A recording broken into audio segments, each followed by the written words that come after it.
We're going to start by removing this air intake assembly. I don't know where everything is off the top of my head because I've never taken this off before, but there's two clips over here that'll pop off. There looks like this is some sort of vacuum line here. We're going to remove that. Once you have those clips off of this and this hose popped off, this kind of pops loose. Now there's like a little snap through pop thing that's kind of directly under this corner. It's right under here, and if you lift up and push from underneath, so I'm going to stick my finger under here and find it and push up, that whole thing then pops loose. Then what's left is there's a plug here.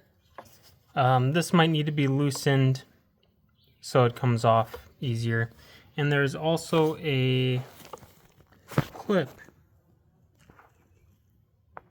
That clip right there, that when I wiggle it, you can see it's kind of stuck in. So we just need to get it out of there too.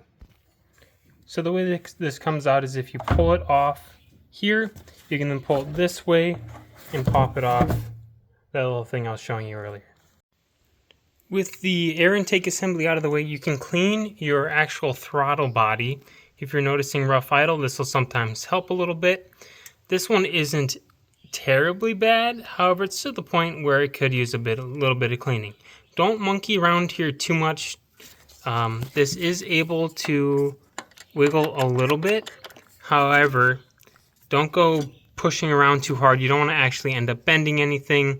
You want to clean this out with some sort of throttle body cleaner or something that's going to evaporate. You could use brake cleaner to scrub on it a little bit. That's going to dissolve all the carbon buildup in there. Just make sure it dries back out and you don't leave a whole bunch of whatever cleaner you use stuck in there.